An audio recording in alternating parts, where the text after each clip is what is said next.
You might. You might.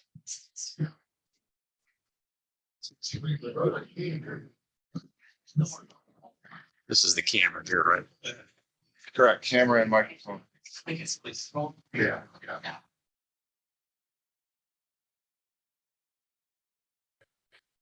And then they should hear us stop, there's a switch, so it didn't turn on. So I need to spotlight us. But I can't remember where the spotlight is. Right now. It's found us up, right? So the microphone now says it's out. Please. Should.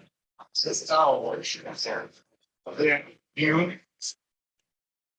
What does that break the shit? Yeah. But I guess someone here speaks, should goes to speaker and our screen should show up. So what happened was when they were free, like Lisa's thing was sitting there and never got up. Yeah, we're in there when it's for. Sometimes with a spotlight was get lost. Yeah. It's kind of. Just looks like people should involve. Yeah, those are see where it is. Lost. The screen. Yeah, because I always against this within all two lives. Yeah. That's where I'm going. So that's yeah.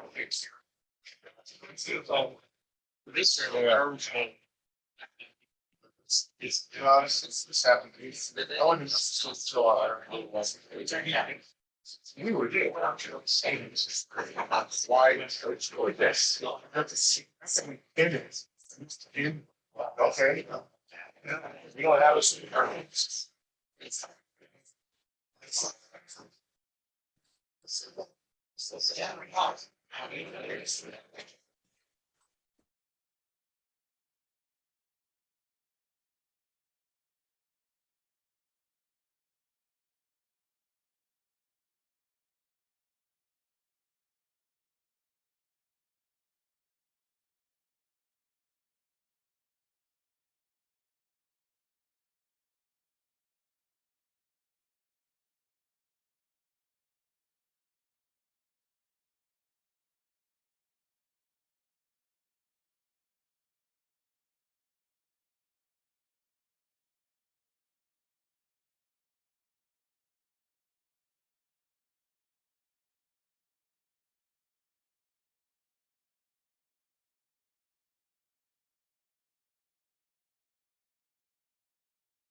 Hello and welcome on this nice, hot, steamy day. Had to water my flowers before I left this morning. So welcome everybody. Welcome to our Zoom attendees. And our greeters today are Andy Moats and Dawn Kroger. Thank you very much. Social media is Carol. Let's start with the Pledge of Allegiance and then the national anthem. I pledge allegiance of the United States to the republic for which it stands, one nation under God, indivisible, with liberty and justice for all. Oh, say and you see, by the dawn's early light was so bright, leaving gay, twilight's fast beat. We swell stripes and Christ on ours, through the air, us.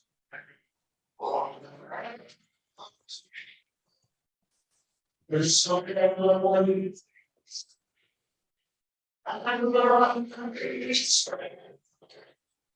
Our bonds are the sea. The night. And our flag on the still there. Oh, say does heaven's stars spangled and never yet gray.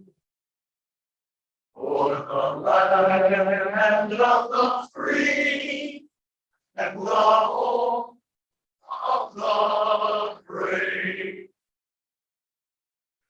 Okay, well, welcome Marcy Jantz, who's Associate Professor of Business at IU East. Come lead.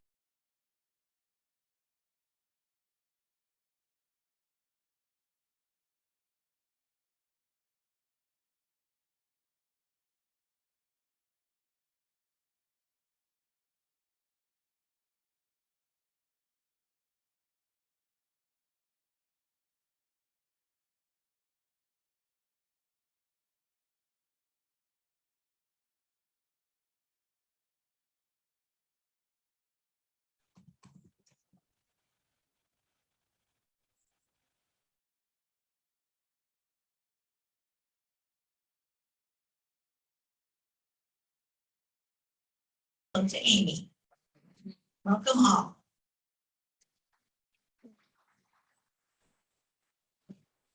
And hello to everybody on Zoom today. Looks like 11. Looks like it, but. And she announced that I was sergeant, and I heard somebody said, "Hey."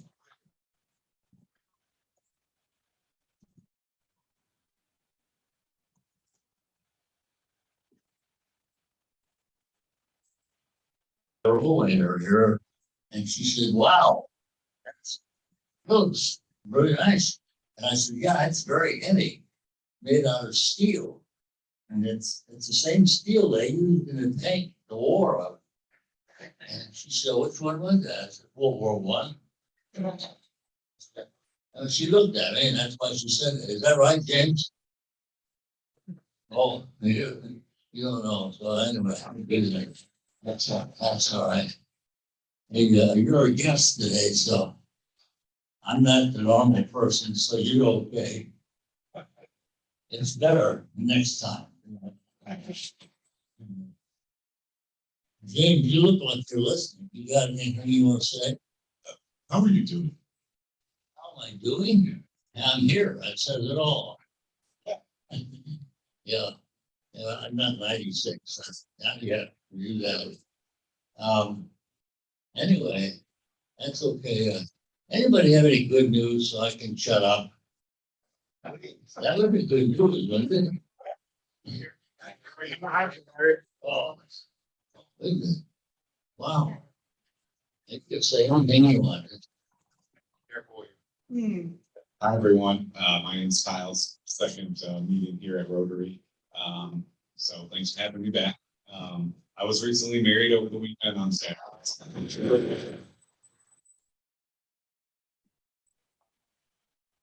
I think you got something for your. Hope everybody, hope everybody can hear me. No, they. Your license. Thank you.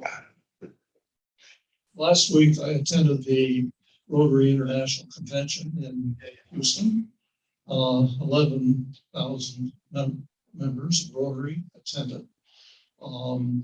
That's way down compared to past, where it's been as high as 40,000 in Seoul. And this is due to COVID, of course. But some highlights. Rotary is now 1.4 million members.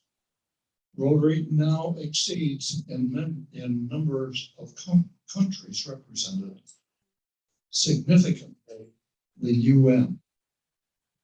We have the first female president of Rotary International, Jennifer Jones of Windsor, Roseland in Canada. And she is a wonderful person, great speaker, and I really do hope that we're going to be able to meet her and enjoy her presence in our club, because she will be traveling around this area. Her motto is for the year, does anybody know? Imagine Rotary. Thank you, President Amy. Other things, of course, from the standpoint of the war, when they brought in the Ukrainian flag, I've never seen so much motion. People stood up and applauded for at least 5 minutes. And then another announcement was made, and we had another 5 minutes of standing applause.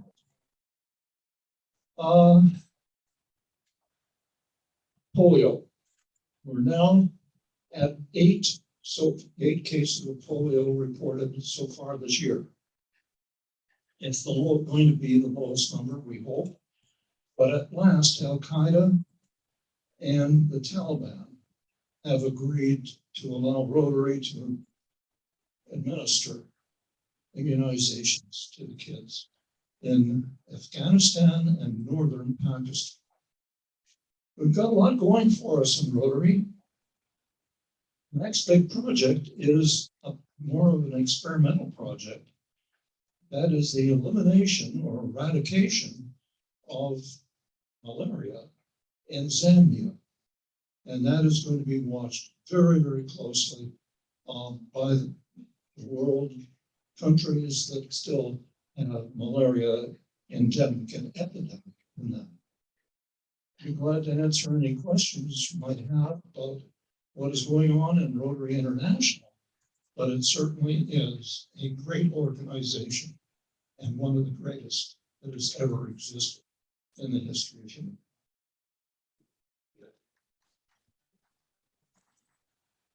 Thank you, Brad. Any other good news? Well, here comes one. Take it to steps, Larry. Thank you, sir. This might be old news or good news or both, but the girls 4x800 team from VHS won the state championship.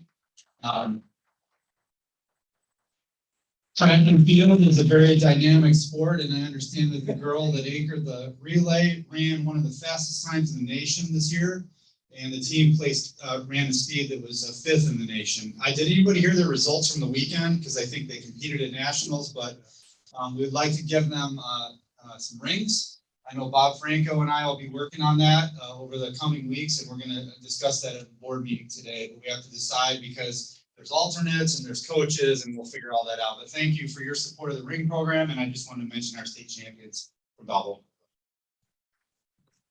Thank you. I just have some exciting and happy news. Our son, Ben, completed his 4 months of service with the United States Army and moved home on Saturday. Yeah. Thank you. It's exciting. The boys VHS golf team, I understand, is going to state and will be competing on Tuesday, Wednesday this week. So good thoughts for them. Thank you. Extra 30%, that's good. You do that. Debbie's getting really worried. And we got all these speakers. And two of them aren't gonna talk, just one of them. All three of them, yeah. Oh, somebody worried about World War One. It's only 104 years ago, so that's not really too bad. Thank you for your service.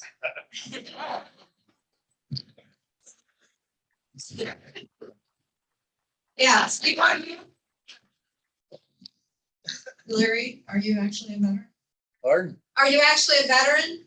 Sure. What, tell us. Sure.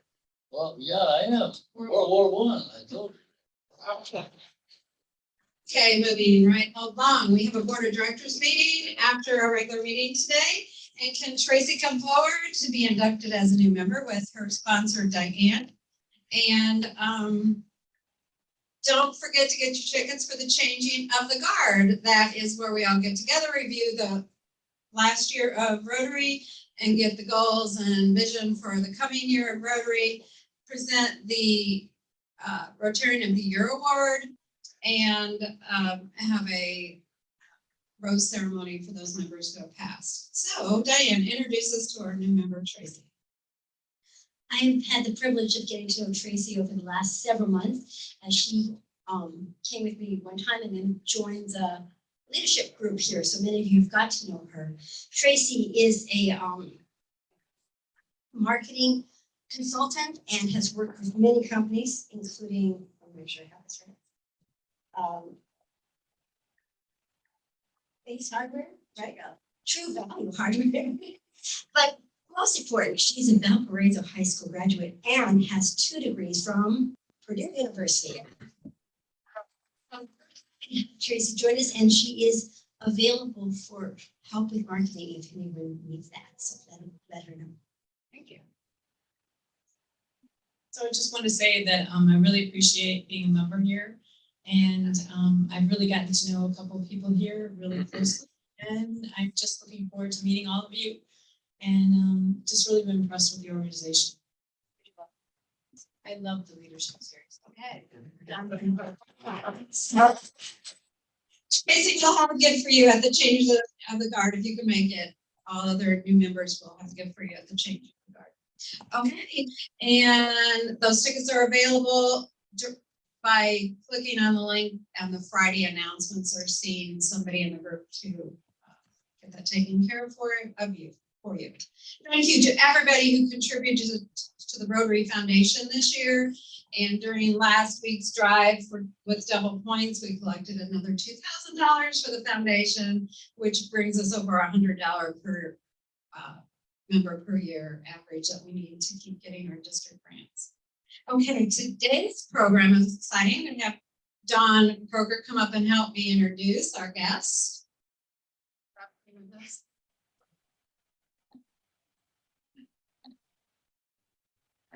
This is our last in the series of leadership topics for this year. And it's a panel on multi-generational leaders within family businesses. So Don is going to help introduce our guests. I have the privilege of introducing Anthony Petrucci. Anthony is a proud 5th-generation member of the Schrag family.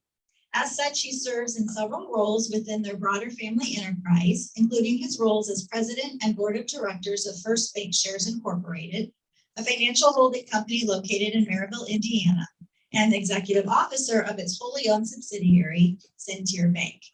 Founded in 1895, the Schrag family has owned and operated Centier for over 127 years.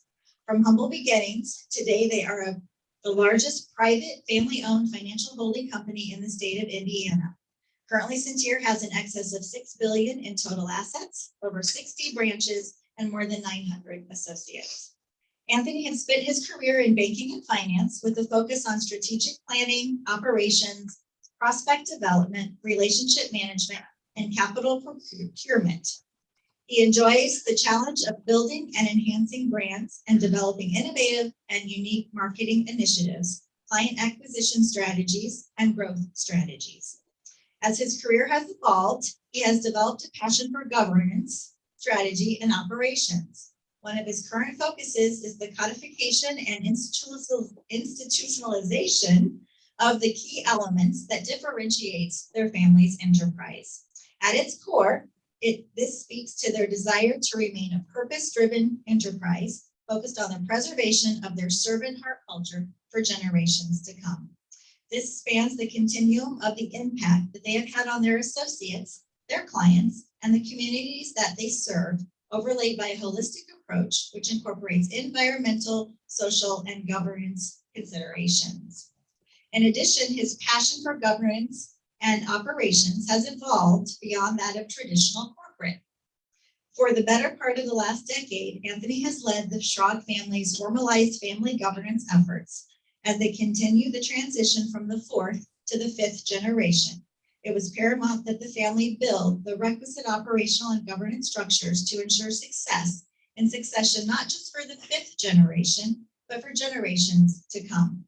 With the collective support of the fourth and fifth generations, Anthony has allocated a considerable amount of his time establishing the Schrag Family Office and formalized governance structure and framework. Although he feels blessed to be able to serve his family and family's enterprise in a variety of roles, the role he is most proud of is the devoted husband and loving father. Anthony and his wife Melissa are blessed to have two loving children, their son Christoph, who is 12, and daughter Aspen, who is 10. Thank you, Dawn. She got that from Encyclopedia Britannica. So I'm going to introduce Dimitri Aleptas, son of our own Gus. Dimitri stocks, coolers, and cleans floor of the store while his dad works.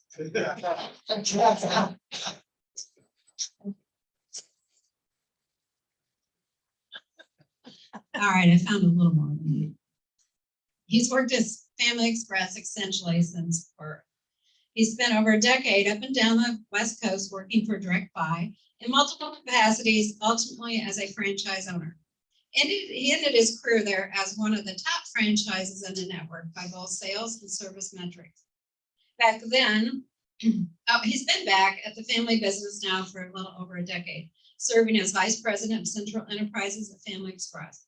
Currently managing the Central Distribution Center, bakery and print shop, and most recently getting involved in their many real estate opportunities as a company, as well as a few commercial real estate projects personally. And nice, Rick Urschel. All right, our very own Rick. Urschel is the president and CEO at Urschel Laboratories Incorporated, the world leader in the designing, manufacturing, and selling of precision food cutting equipment. Rick has officially been on the payroll for 24 years. Urschel food processing equipment is used by every major food processing manufacturer in the United States in over 120 countries. Urschel is a worldwide factory-trained network comprised of service, sales, and support staff. Outside of Urschel, Rick also serves professionally on the board of directors for Taylor Guitars, the industry leader in high-quality acoustic guitars. Rick serves the greater community by giving his time and talent to various organizations. He has served on the Greater Valparaiso Chamber of Commerce Board of Directors, the YMCA Board of Directors, and as the Vice President of the Valparaiso Redevelopment Commission. He is currently serving as President of the Valparaiso Schools Foundation Board and as the Secretary for the Valparaiso Rotary Club. With his wife, Erin, and two daughters, Elliot and Callista. Outside of doing as many activities with his girls as possible, Rick is an avid maker and fills his free time with involving himself in as many projects as possible. His longtime passion of woodworking has led to an extensive array of furniture, wooden clocks, and an acoustic guitar. Rick has also found immense satisfaction being a member of the 510th Legion, a nonprofit group of Star Wars enthusiasts who are often found at local community and charity events. At these events, you can usually find Rick trooping as Din Djarin from The Mandalorian. If you would please help us welcome Dimitri, Anthony, and Rick.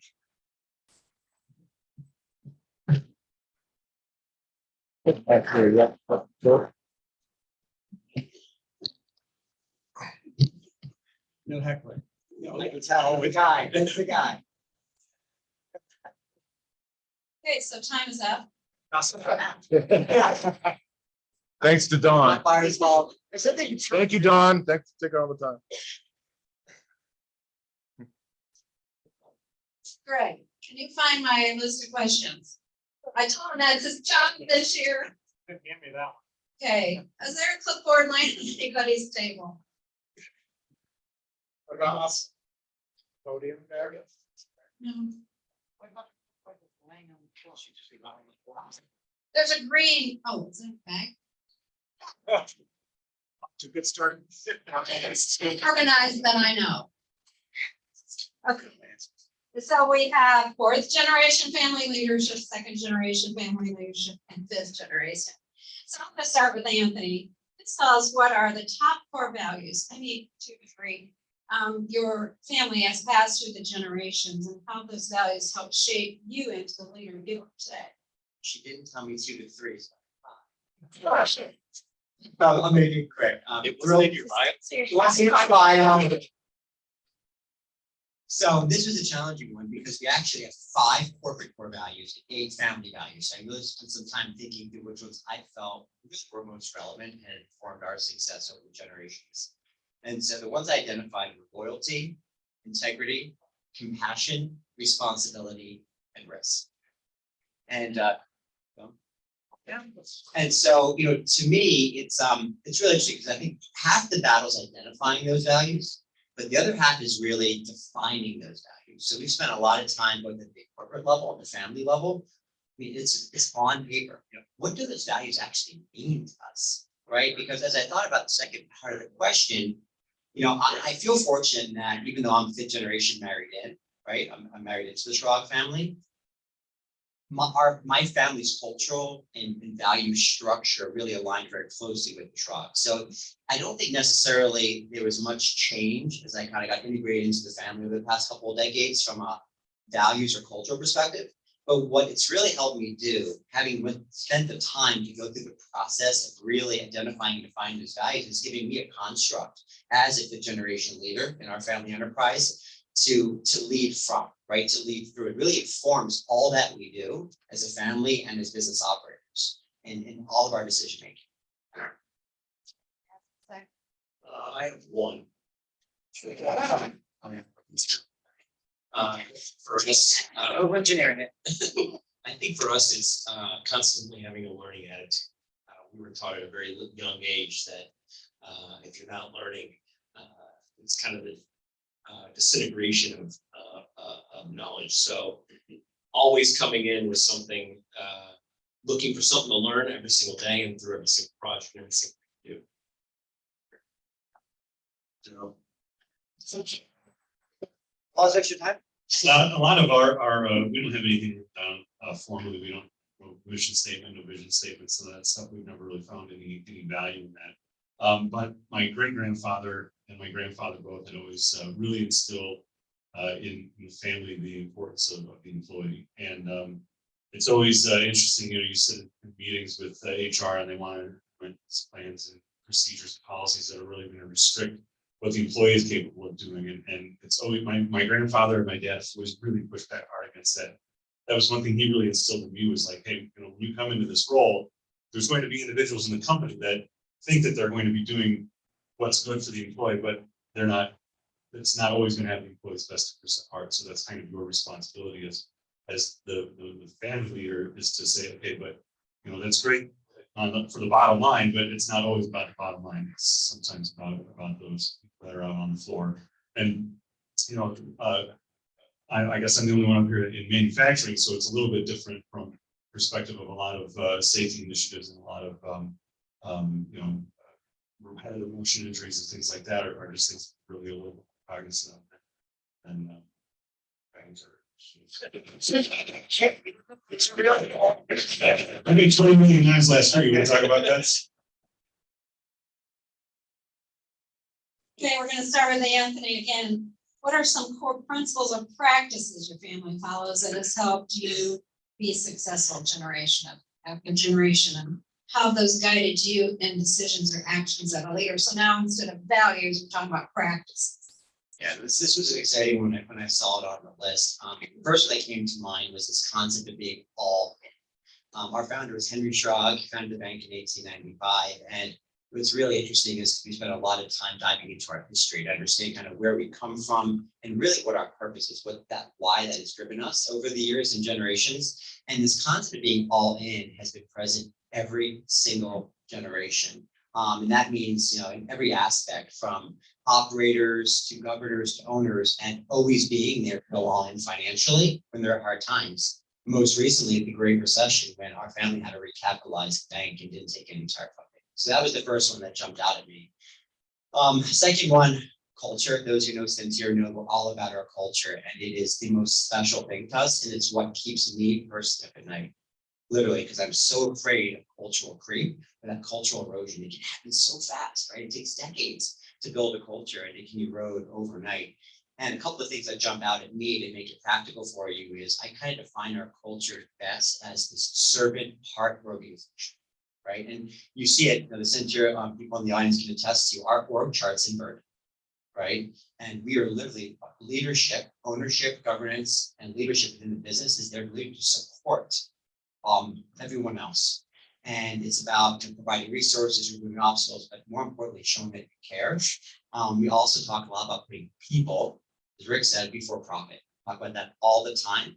And that's like the main filter when we're making decisions. And it's interesting, we say this publicly all the time, that our associates are number one. Number one. We care about them first and foremost. Number two, it's our clients, because we feel like if we're creating these remarkable experiences in a great environment for our associates, they're going to have a great experience, our clients. And then lastly is the shareholders on the totem pole. And back to profit, you can do things that drive the bottom line today that actually erode long-term value. So we recognize that profit is a double-edged sword, either erode value long-term or you can drive it. And then lastly is frugality. And not just because humility is one of our core values, but you're going to pull. I wasn't, I just. Okay. Okay. But frugality, because humility is one of our values. But for us, it's even deeper than that. So living below your means as a family and as an organization does two additional things. One, it allows you to weather the storms. There's a lot of storms that come out of nowhere that you're not necessarily prepared for, but you're prepared because you've been very frugal. And number two, it allows you to be opportunistic. I just wanted to know what is something you said that the culture could be eroded so quickly. What is something that could cause that erosion suddenly? Great question. I think a lot of times you talked about bottom line already, Rick, a couple of times is, you can have a star performer, right? Associate on the team that is just doing their job, right? And making the organization a lot of money, but they don't really, they're not aligned with your culture or values or your purpose. And so they're moving through the world in a way that, although it's creating short-term profit today, it's actually hurting the organization from a long-term value perspective. And I think, eroding your culture. And so honestly, I hate to say it this way, but I actually get excited when those opportunities arise, because character in culture is what you do when it's hard to do it, when times are tough. And so I always look for those opportunities to make a statement. Same question? Yep. What could erode? Yeah. What was the Core question? principles and practice that help you be successful generation after generation. Short-term memory. Thank you. Well, being in the customer service industry, much like Centir, it was apparent to me very young, and it is written that our people are the most important thing. We practice recognizing the culture of our people and the living brand, if you will, as our most valuable asset, even though it doesn't show up on a bottom line. I think looking beyond the numbers sometimes is critical to mapping out having the right people in the right seat in the organization, if you will. So that's one big thing. I think the other thing is asking for help, going back to having a learning attitude. We, in many regards, do a lot of things better than anybody else in the industry, the C-store industry, but having the humility regardless of our own success, to always look for someone that has either done it or knows more about what we're trying to do in order to educate ourselves and make sure that we're in the best position to make good decisions. From the employee as a person perspective, the kind of the three key words would be attitude, effort, quality. So, as long as an employee shows up and exhibits those three characteristics, they're going to make it extremely far in the organization. Without those three key characteristics, generally, they're not going. They may last a long time, but they're not going to excel for very long. But on the other side of that, the attitude and effort are kind of the things that the employee can bring to the table. From the quality perspective, that's something that is largely up to the company. And so what we can do to help the employee excel at that is, capital purchases for us are something that we don't put a lot of weight on. When we decide to buy a new machine tool, it's not a very lengthy discussion about whether we can afford it or not. It's a question of whether or not it's the right tool for the job. And that goes all the way up from $1 million laser cutter all the way down to a $250 hand drill. If an employee comes to their supervisor and says, "Oh, I could do my job a lot easier if I had this tool," it's usually a very, very quick conversation to get that tool for that employee, right? And again, we're trying to make them excel at all three of those characteristics, and our turnover is extremely low because we're a very desirable company to work for. But I think it's because of those three things that we want the employee to bring to the table, and we look for that in the employee before they even start. Helps them sell right out. That's my follow-up question. Do you try to judge that attitude and potential for good effort before you, during the hiring process? Yes. Well, that's HR's responsibility. Matri, first, what were your earliest beginnings in the company, and how did you earn your way up? Recently watched the Crazy Rich Asians movie. And one of the family members was describing her fancy title in the company, and someone said, "Oh, what's that?" And she said, "Just good old fashioned nepotism." So We started at a very young age. Some of you that have known our family or me for a long period of time for the story, every Christmas morning, we used to get up as kids. We'd go out and support folks that were in the stores. So at the core, being willing to do whatever you're asking anybody else to do. This was really apparent growing up because Dad would walk into the store and you'd think he'd be looking for something that maybe needed to be fixed or wasn't in place. The first place he'd go would be to the cooler, to stock the cooler for the associates that were working, and then he would look for the mop bucket and he would mop the floors, and that all would take place before any of that analyzing of the store. So we kind of picked up that attitude, and even to this day, our third generation, we wake up on Christmas morning. We're never out of town on Christmas in the Olympus family because the tradition is that you go out and you spend the day at the stores. Back in the day, we used to hit every store. Now that's not quite possible with 81 locations, 24 hours. But as a family, we definitely make sure that we blanket the entire chain. So going to your question in terms of nepotism, even today, there's not a task that we have asked or requested to be done that we haven't done or experienced ourselves. And I think that's critical.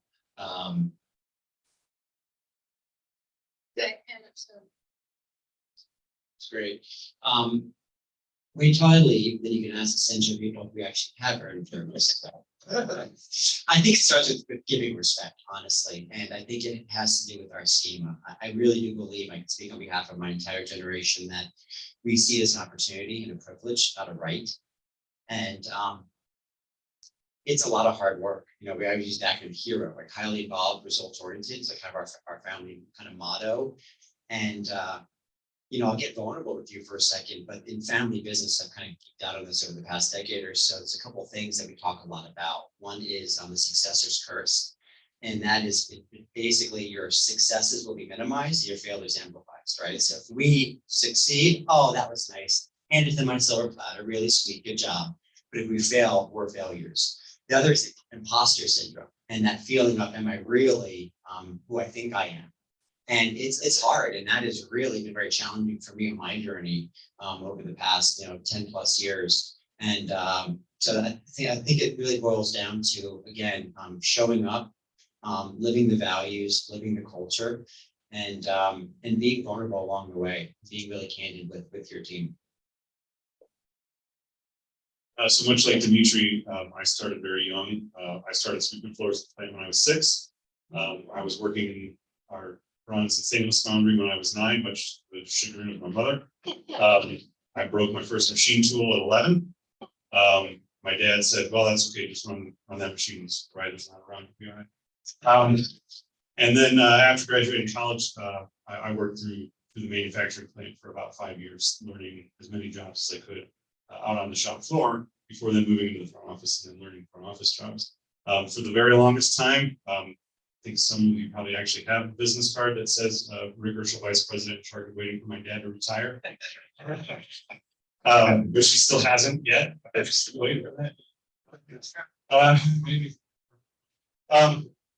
But the philosophy of knowing, every job on the floor really makes it a lot easier for me to talk to an employee about issues and concerns that they have because I've done those jobs. My dad and I also, and I'm out of the 3 of us, I'm probably the one with the fewest amount of employees. We're only at about 450 employees, but every employee that comes in the door within a week of them hiring on, my dad and I will sit down with them and just have a very informal meet and greet, get to know you kind of thing. And the number of those employees that are like, I never met the owners of the old company, and I worked there for 15 years. And it's like, it's really sad to hear, and so I think that connection that we make with employees as they come in to join the organization also helps instill with them that, I'm not just, some name that's just sitting in an office somewhere, I actually care about what they're doing because I've not only done that job, but took the time to sit down and talk to them. Rick, can I say one thing? Nope. I think hopefully you appreciate this for those of you who maybe have next generation maybe joining the business is my father-in-law, he was really candid about this in the book. We had a chance to read it. It's on our website, but he was given too much responsibility too quickly. And he really struggled with respect from the associates for a very long time. Really made an impact on who he is today and how he onboarded our generation.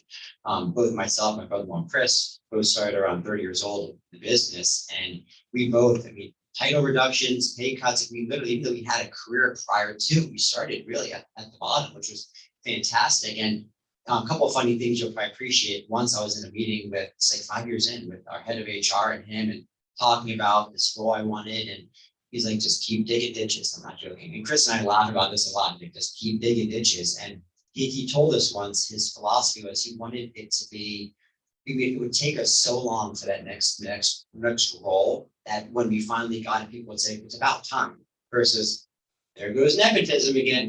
So that's just something that may I think we can have a whole conversation about, do those of you in the family business see how you work bottom up, but the people you're wanting to hire want or start at. Rick, what have been your specific contributions to take the business to the next level? Your specific. My specific contribution when I show up. You good?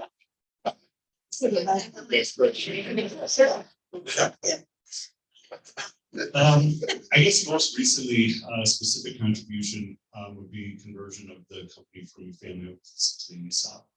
My dad was my dad approached me many years ago and was like, we need a good succession plan, because at the time, although 4th generation, I've got 2 girls, they're 6 and 4, and who knew if they were going to be willing or competent, right, to be able to run a business. So my dad's like, oh, give me some succession plans. So I grew up, 8 or 10 different ones, and he rejected every single one. And so I sat down with our CFO and I'm like, I don't know what to do. Like, he wants succession plans and he didn't like any one of them. He's like, have you ever thought about an ESOP, garbage and commercials? And then as I sat down and I went through kind of the logic of what ESOP is, I'm like, this is exactly the only thing we're not using it for was an exit strategy, but transitioning the business from 23 shareholders, some of which I've never met before, and some of which I've never even met in the plant before, but we're still equity owners of the organization, and trying to convince those individuals, hey, selling your stock that you get a dividend every year is a great idea. That was very difficult to do, but at the end of the day, it was the absolute right thing to do with the employees.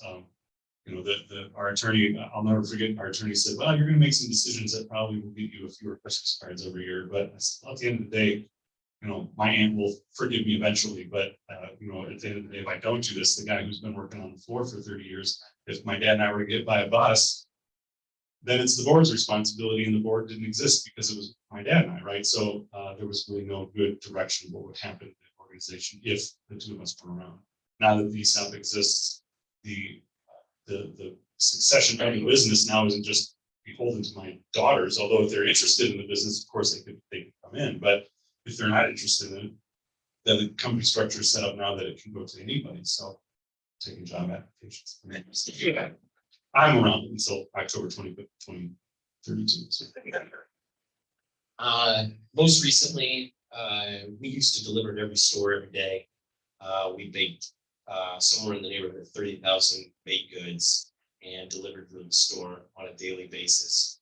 About a year and a half ago, I broached the subject with my dad that maybe although that was something he always liked to brag about, it may not have been the most economical way to do things. So we've consolidated deliveries and baking now to where we're hitting the stores 3 days a week. We're delivering more merchandise with less people than we ever have, and it's had a huge impact, especially when we head into COVID and changed our bakery model to a packaged bakery model. It allowed us to further consolidate, and the savings, not necessarily on the bottom line, hasn't been the biggest impact, but the relief not needing 12 drivers 7 days a week to make ends meet on that delivery schedule has been huge in giving us the flexibility through what we're seeing right now. Anthony, a couple minutes. Yeah, so real quick, it's a great question, but you know, for me, it's something a little bit broader and deeper. So we have this who's heard of our not for sale pledge? Everyone's heard of it, seen it somewhere, right? Okay, so about 10 years ago, you know, ignorant, naive Anthony's like, well, that's great. We all really believe in that. Like our generation has adopted that promise. But I said, that's a goal. I said, a goal without a strategy, just wish. So how do we do that? So if I'm proud of anything that I've done so far, and I can get as granular as you want, I've done a couple cool things and messed up probably more. It's really obsessing over the past decade plus about what does it really take to be successful in succession, not just from again the fourth to the fifth, which is our generation, but far beyond. And that gets really tactical. So that's things we talked about in my bio, our family governance. And more than happy to talk offline for a couple of days about that. Like I geek out on it. Our family office, the work that I'm doing specifically at the financial holding company level with my brother-in-law, Chris. So all the things that I really am probably most proud of is the things that are setting us up for success for the future so that we can be successful in succession, to Rick's point about the succession planning, and then we can truly honor that not for sale promise for generations to come. Thank you. Okay, we're gonna skip our last question so that you all have time to ask questions. It's almost like 1 minute till 1. If you really need to leave and get back to work, feel free to do that, but we'll take questions as long as you guys stay. Okay, who has a question? Dimitri, how many stores? 81. 81. 81. How many employees? Just over 800. 450, 800, and 900. 900?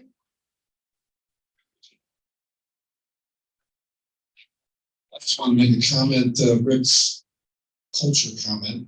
When I came to Valparaiso in 1977, his grandfather welcomed us with open arms and helped us in so many ways I can't count. And I distinctly remember at one of our management meetings talking about our goal was to be the employer of choice in Valparaiso. I was so glad when Ursul's moved to Chester. Because it was an impossible goal. We very quickly changed it to be an employer of choice. And I just wanted to thank Rick for what he's done up there, because in the last 5 years, I've seen the culture that I built at TFT go right down the tubes with MBAs, which I say is a master's of business arrogance. And they forgot exactly what Rick said in his opening comment about the employees and empowering them. And so thank you for being a safe haven for some of my very best people. that are now working commercials. We're glad to have them.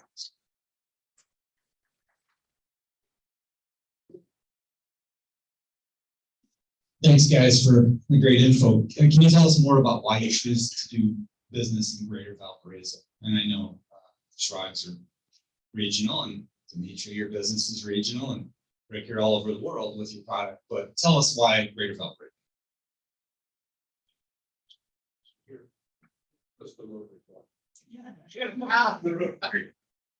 Really, the former economic director of the Valparaiso Redevelopment Commission is the reason we're here.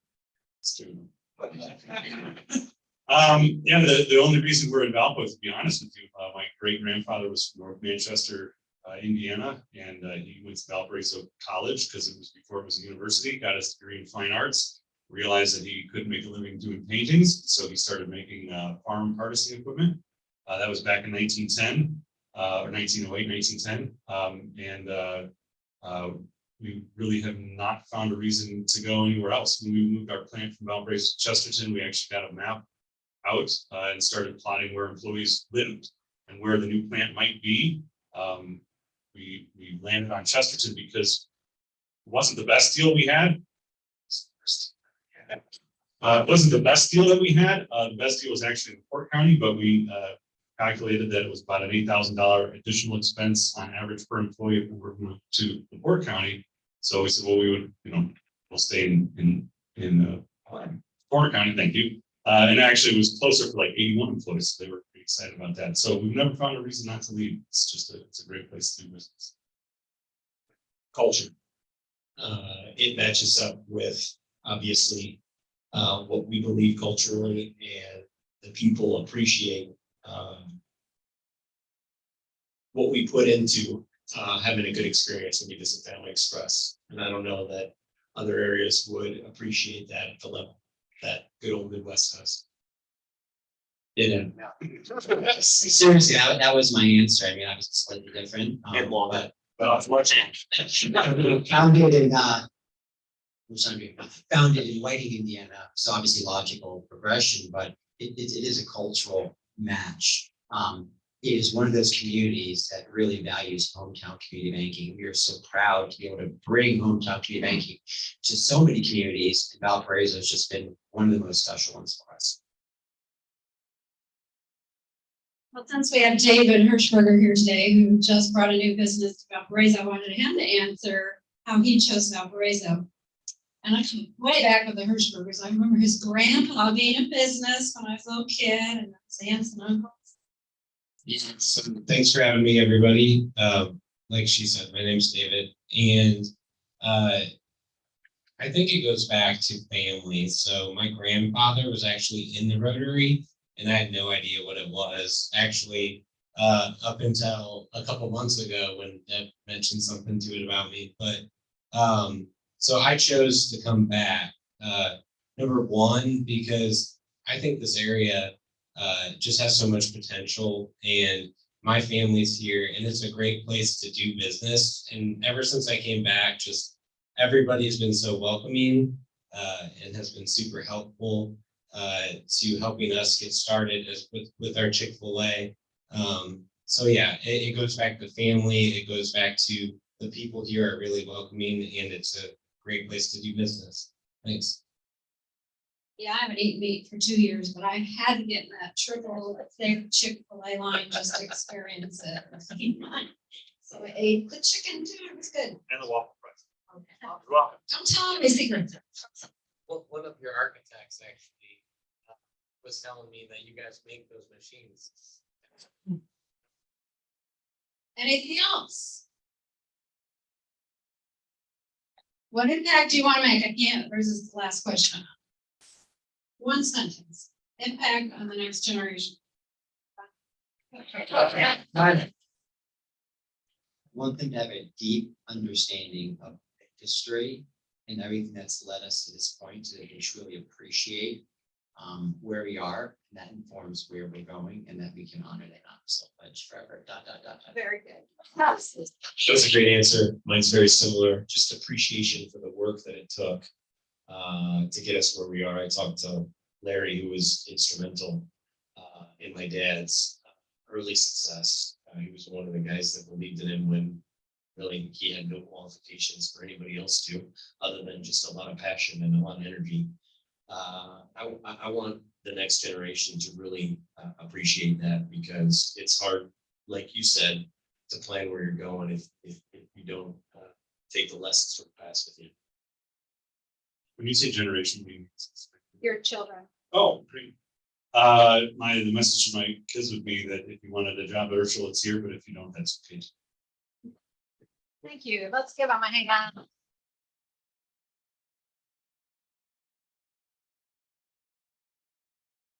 No, they're very busy. They prepared for this and talked about this with us and took their time to be here. Love you for that. And we're going to donate a children's book in each of your names to the local library for being here today. Okay. And we're going to stand and recite the 4-way test before we dismiss. See you next week for our our round table, last Rotary meeting of this Rotary year in this week. Okay, other than things we think so true is your truth. Is it officer? Well, precious. Will be beneficial to all, sure. And it's final. Some fun shit. Yeah.